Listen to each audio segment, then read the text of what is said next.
Hello, and welcome back to another episode of Entertainment Roadmap. Today, we are here with Suzanne Cryer, who you can see in one of the most recent Percy Jackson and the Olympians episodes on Disney Plus. Suzanne, we're so excited to have you here today. How are you? I'm great because I'm in sunny LA. We got through the rain. We're no snow here, and I'm just enjoying the kind of the happy chaos around Percy Jackson. It's nice. It's nice to be in something that is generating a lot of fan enthusiasm because the other show that I was in, my main job, the job I love very, very much, just it didn't get eyes on it, and it got canceled, and it's really it's disheartening when you work on something, you put a lot of time and energy into it, and you grow to care about the people you're working with.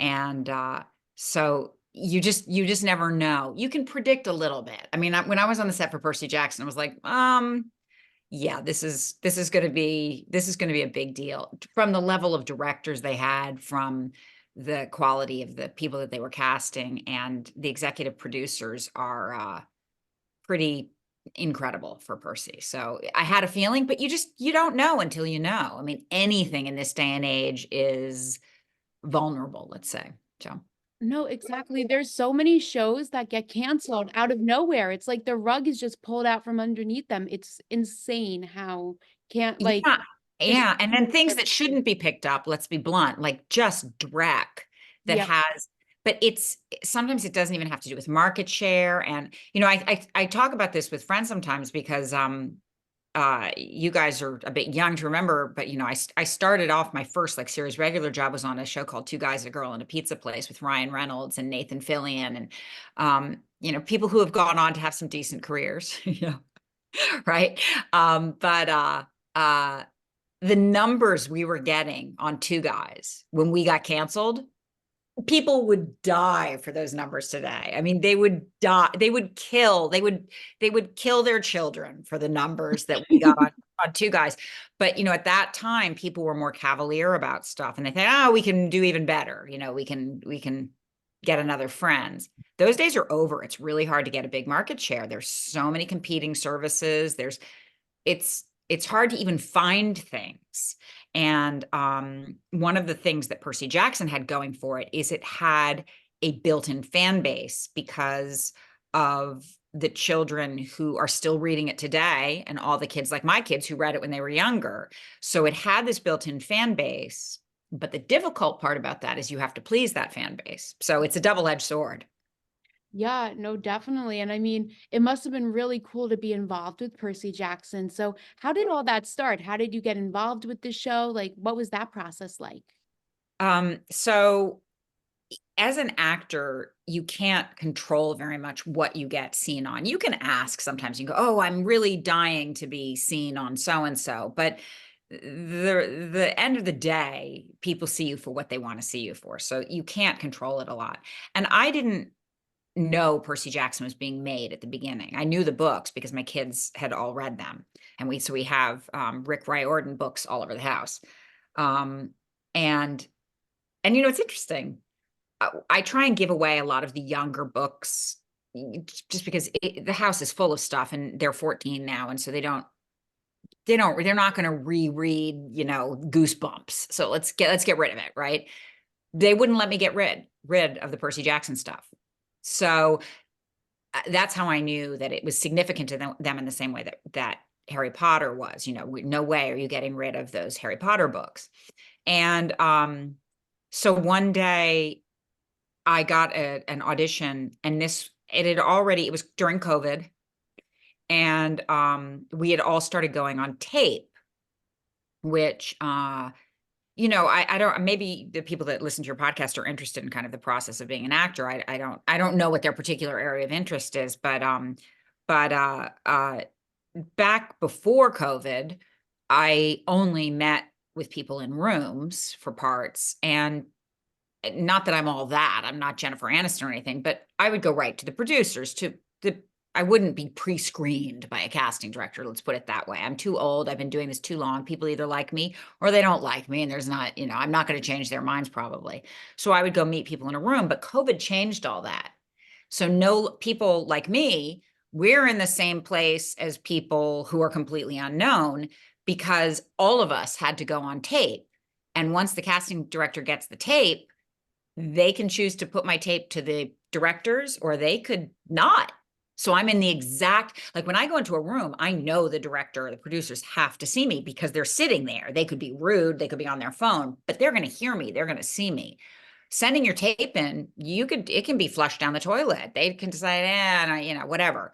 So it was a frustrating process for a lot of actors during COVID to have to adapt to this new reality where you sort of had lost all of your power. And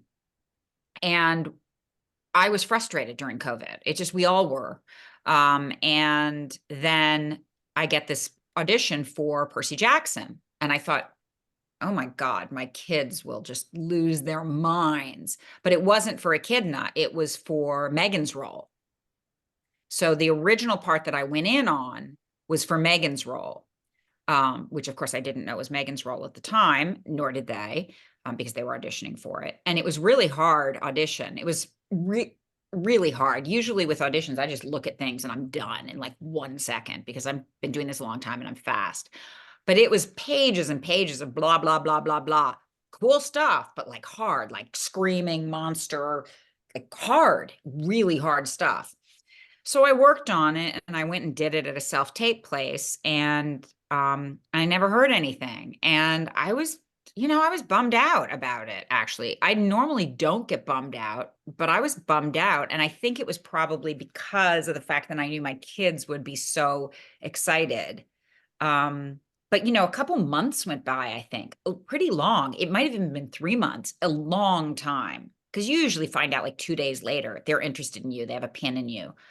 But I didn't hear anything. So I was like, well, that's dead. And also, they're not interested in me for anything else because usually you'd hear like 2 weeks later, like, oh, we'd also, and then all of a sudden, my manager called me, said, hey, you have another audition for Percy Jackson. I was like, I was grumpy about it at this point because I was like, well, they didn't like me the first time and I don't want to do it again. Because, you sort of feel a little bent out of shape. And so they sent me I said, well, send it to me. And they sent it to me and I read it and I was like, oh my God, I like this part even better. Like I really, really liked it because it wasn't yelling at all. It was, when I read it to myself, I was like, oh, I don't want to make her yelling at all. I want to make her just like a mom, like not like a monster, but just like, hi, like, hey, I'm going to kill you. And so I right away had kind of an idea of how I wanted to do it and how I wanted to make myself look for it, and I got to have I carried like a little box because it said like, it was exactly what it was. Like, it didn't change from what I did. Megan's stuff changed because all that stuff I auditioned with, maybe it's in a later season. I don't even know it wasn't there, but so I carried this little box and like kept talking to the little box. It was like just a shoe box or whatever, and, and so I did it. And then I didn't hear anything again for like the longest time. And I thought, oh, well, screw them. I didn't get this part again. And by that time I was up for a really big job, my show with Bob Odenkirk, where I was going to be in every single episode. And for actors, that matters more. Guest stars don't really matter as much as because that pays my rent, my rent. And so I was about to get this other job on Bob Odenkirk's show. And then my agent called me and they said, hey, you're being offered Percy Jackson. I was like, oh, like when it rains, it pours. And they said, but you can't do it because we're waiting to hear about the Bob Odenkirk show. And we don't want to mess that up because that's like my salary for a year, And I said, no, I have to do Percy Jackson. They're like, you can't do it, Suzanne. You can't do it. And it was taking a really long time to find out about the Bob Odenkirk show because, casting pilots is different. Like the process for casting Leah and Ariane and Walker takes a long time. And I said, that's it. I'm doing it. I don't care what you guys say. I'm doing it. I'm going to Canada and I'm doing it. And I'm so glad I did because while I was there, we found out I got the other job and I literally just went from one set to the other set. They were both in the same city. It was incredible. It worked out. I was really lucky that year. And that's when I met the producers and I said, who got that first job anyway? And they're like, Megan Mullally. And I was like, oh, I am okay with that because Megan Mullally is Megan Mullally. Like she can do, I'd cast Megan Mullally in anything. I love Megan Mullally, and I bet she has really cool, I bet she has a lot of cool stuff coming up. I'm sure, because she's Megan Mullally and she's fabulous. So anyway, but yeah, I was just really blessed at that point to get to do it. And my kids were so excited. So that was a long answer to a short question. No, all good. That was a great story and congratulations on both roles. And I can only imagine your kids must have been so thrilled that you were in like the show of the year. Well, a lot of times they don't even, my kids they don't really register what I'm doing and don't necessarily watch it. I mean, they ended up later watching Silicon Valley, which I don't know if you know that show, but they ended up watching it and they're huge, huge fans of it. I mean, it's one of the best shows ever made, in my opinion. It's just such a good show. And they ended up really liking it. And they're smart. Like they got older. They didn't watch at the beginning when I started, but by the end, when I finished it, they watched the whole thing then. And they were like, oh my God. So it's fun when you do something that your kids can be excited about too, and yeah, they were bummed out that they couldn't go to the premiere with me in New York because that was off the hook, a crazy premiere. But I took my sister's daughter and her friend, and because they live on the East Coast. And then we were all sat down in the living room, watched it together. And it was really fun getting to watch them watch it because they had seen the movies and they weren't terribly enthusiastic about the movies. Let's put it that way. With no, not to say anything bad about the movies. I don't know the movies. I've never seen them, but my kids were not enthusiastic about the movies. So they were very enthusiastic to see younger kids playing the parts and all that stuff. Yeah, that's something that's really great about this show. You mentioned it a bit before, but the demographic can really be anybody because there's the kids that read it when they were younger and then who have maybe introduced it to if they have kids now or like Yeah. siblings or family members. And so like I watched it, I read the books when I was younger and I watched the show with my parents because they remembered when I used to read it. And that's also a book series that I didn't let my parents give away. And I still have it. Yeah, it's And really it's loved by a lot of people. It has mhm. a really big fan base. And it's still growing because he's still writing books for the Yeah. series. Yeah. Um, and so kind of related to being a mom, what skills do you have from that you brought to set with you, especially since your Percy Jackson co-stars were children? It's interesting because I'll be honest, you can work with adults who feel like children on sets. I mean, I'm not going to name names, but there are people that just, you're like, you're spoiled, you didn't do your homework, you showed up, you don't know your lines, you're not prepared for the day, you're arriving late. Behaviors I would associate with like a kindergartner, just like your mommy didn't wake you up in time and you didn't do your homework. I mean, come on, like we're getting paid a lot of money, getting to do a really fun job. It doesn't happen very often. I've been really lucky who I've worked with, but you see it occasionally. And then you can work with children who are really, really like adults. And Walker had already come out of his movie with Ryan, and Leah and Ariane are just, they're very professional, these kids. They're like kids in the sense that they have an enormous amount of joy and wonder. Like they didn't stop being excited about being there. And believe me, their jobs, like I know every kid in America is like wishes they were on Percy Jackson. And I'm sure they would have fun if they were on Percy Jackson, but not every kid in America would behave the way they did. These kids never stopped smiling, being kind, being hardworking, being prepared, showing up. They're working incredibly long days every single day because there's really only 3 series regulars in this show. Normally, when you're watching This Is Us, they'll have like the stuff with Chrissy Metz, and then the next day they'll have the stuff with the mom and stuff. Like it's not every day Chrissy Metz. She has lots of days off. These kids don't have any days off. And they're also working a lot with green screen and hanging on ropes. I mean, the day that I was doing, the blown out hole, Walker was hanging off like a rope 40 feet in the air for like hours and hours. And if you think that's comfortable, like it is not comfortable. And I got to tell you, the crew, that crew, they love Walker. They love him. Those men, and they had been working with him already for months by the time I got there.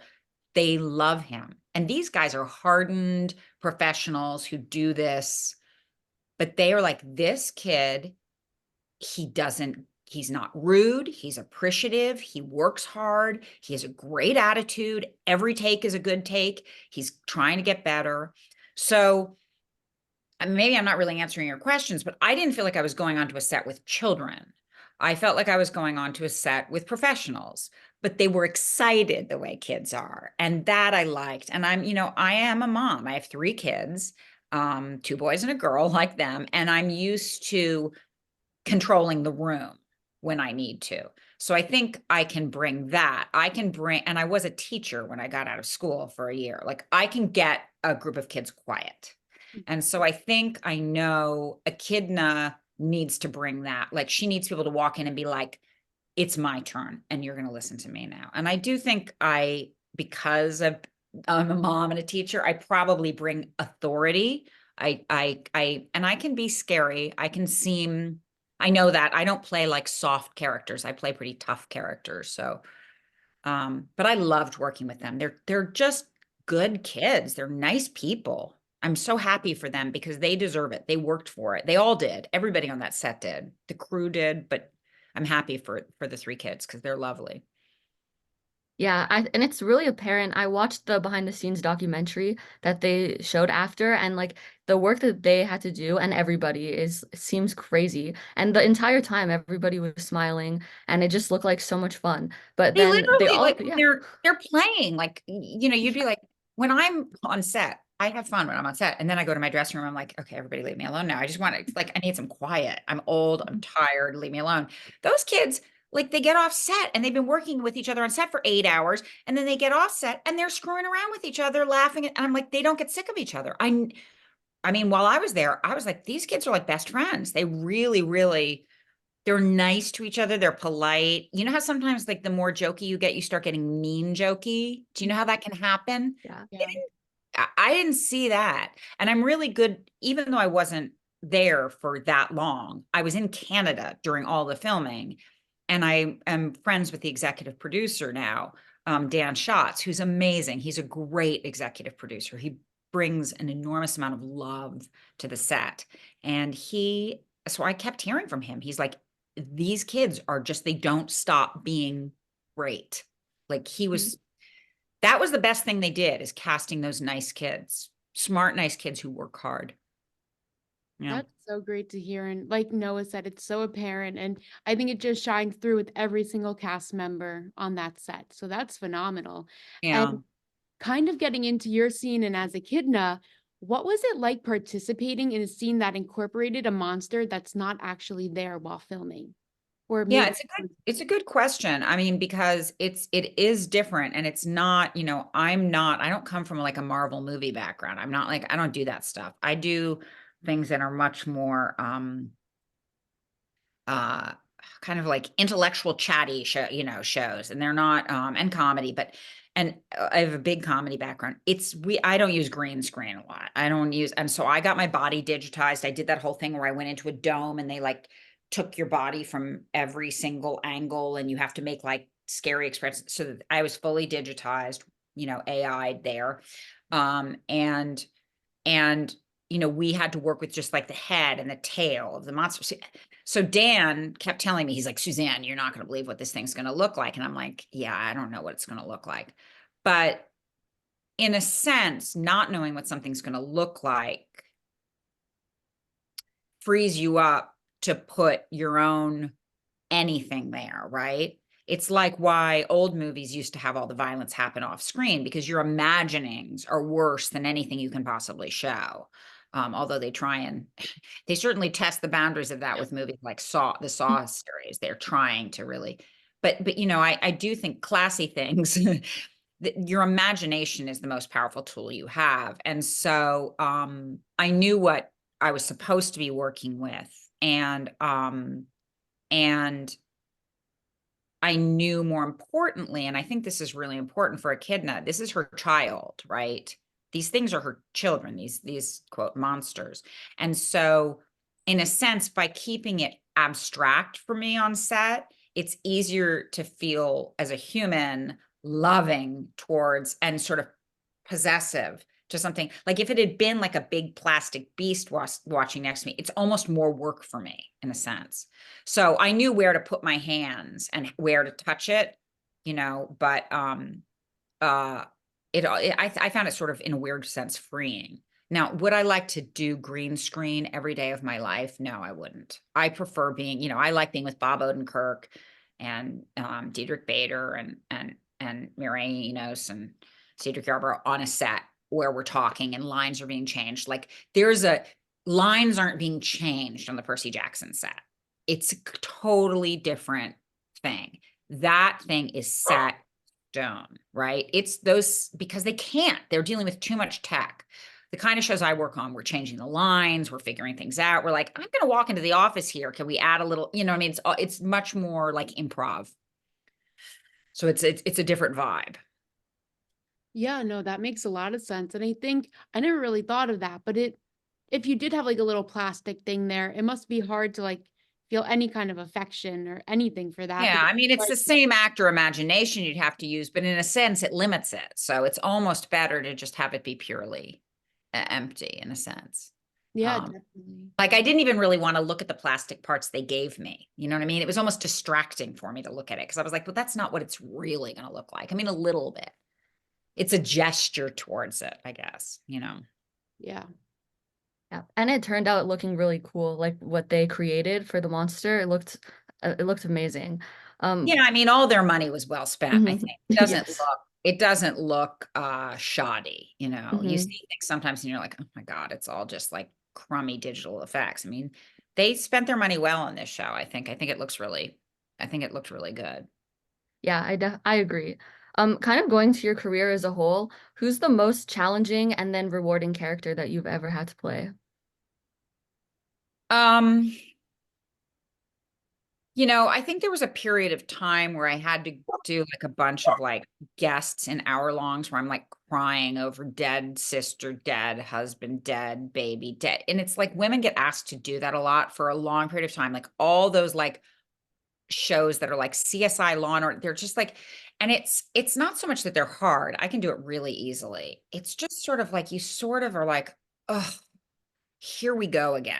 Like doing that kind of like, I'm sad and now somebody's going to come and solve the mystery or fix it. And it's just those kinds of roles are sort of thankless in a sense. They're not that much fun to do. Um, um, but Echidna was hard because it's hard to want to kill things. It's hard to want to kill Walker, right? You know, and I've been the killer once before. I was a killer on Criminal Minds. But you sort of substitute killing with just other feelings, you know what I mean? Because a normal person doesn't want to kill people, but they want to maybe make them go away, stop them. You want to stop them. I think you replace that. So I would say it certainly wasn't the hardest thing I've ever done, like doing Echidna. I would say probably the hardest things are things that just don't make you happy, right? Because I was happy on set at Percy Jackson, very happy for a lot of reasons. The food was great. The kids were nice. I loved the executive producers. I got to meet Rick Riordan. Like there's a lot of reasons to be happy. And I was very grateful to be there. When you're not happy, it's really challenging. The most rewarding thing I've ever done, I tend to think of the last thing I did, the most recent thing, because I have affection towards it. So I was very happy working on the Bob Odenkirk show, that not enough people saw. It's heartbreaking then when it just doesn't get the traction it wants. It was really nice. I think one of the reasons that it was so nice to be on Silicon Valley, the great thing is I got to have that experience of being happy on a set and having the public just go crazy for it. And it's nice when you get to do the thing you love and have people. It doesn't always happen that the thing you love is the thing everybody wants. So when those two things happen together, so Silicon would be up there in terms of like, it was really happy, but I was just so happy working on, and I was playing a poet, and I spent a lot of my time writing poetry it was called Lucky Hank on AMC. So for me, that was, and I loved the executive producer writers. It was just, I was really happy on that show. I'm seeing cast members tonight. I'm going out with women from the show tonight. I mean, we're really close. So we're all heartbroken that the show didn't come back, but it's nobody's fault. That's just how things go. You got to roll with it. Especially, I feel like in this day and age with media, like we were saying before, shows are canceled so easily. And like, I don't know, some of my favorite shows too have just been completely canceled and they leave you on a cliffhanger. So it's really an interesting kind of way It's of a the world. time. Yeah, it's a Yeah. different time. Unless you're on Law and Order, because I have a good friend, Cameron Manheim, who's on it, she's on Law and Order, the New York one now. And I'm like, unless you're on that, anything else is vulnerable. Law and Order is like the only thing that I think is like not vulnerable. Yeah. Now, characters on Law and Order are vulnerable. They die or they get killed off, but the franchise isn't going anywhere, right? Like nothing can stop a Dick Wolf show. Like those shows are just, so. Definitely. And if you were to be asked back to Percy Jackson, would that be a yes? Oh goodness, yeah. I mean, I've been actively campaigning for it on social media with the with the executive producer, with the head of the studio. I mean, I'm joking around. It's not like, for me, it's not about like, it's not my money job, right? Because it's just, I'm a guest. But I think all of us feel that way. I know a lot of the other people who are on it, like Tim Amundsen, who plays Hephaestus, and J. Duplass he lives right around the corner from me. I think we all feel like it's really fun to be part of something like this. And there's a trickle down in shows, but they call it, there's a trickle down in terms of the hierarchy of shows. So the people that are 1, 2, and 3, like 1 on a call sheet. So obviously Walker's 1 on the call sheet, right? Like when you do, when you do like Judging Amy or something, Amy Brenneman is 1 on the call sheet. It's like whoever's number 1 on the call sheet can impact the way the whole show feels. And the other thing that impacts the way the whole show is the executive producers. And so you can have the nicest cast in the world, but if your executive producers are like, there's a lot of ways they can be difficult to work for, and they may have reasons, but it makes it challenging. These executive producers are some of the best people I've worked for. Just really, really great people. And then Walker and Leanne and Ariane are so nice that it makes it very attractive to want to go back. There's no reason not to want to go back. Yeah. Sorry, I'm just seeing this. Sorry, I'm sorry that the phone is ringing. No, you're all good. I mean, everything you shared with us today was so amazing. And we're so lucky that you joined us today. And we had such a great time. So, Suzanne, thank you so much for being a guest on Entertainment Roadmap and sharing your experiences. It's my pleasure, and it's fun to get to talk about the show and and share information with people that are interested about Percy and stuff. So thanks for having me, and thanks for your really you guys ask better questions than most. I'd say 99% of interviewers. You really do. Your questions are really thoughtful and interesting. So thank you for that. Thank you so much. Thank you. Take care, you guys. Bye-bye. Bye-bye.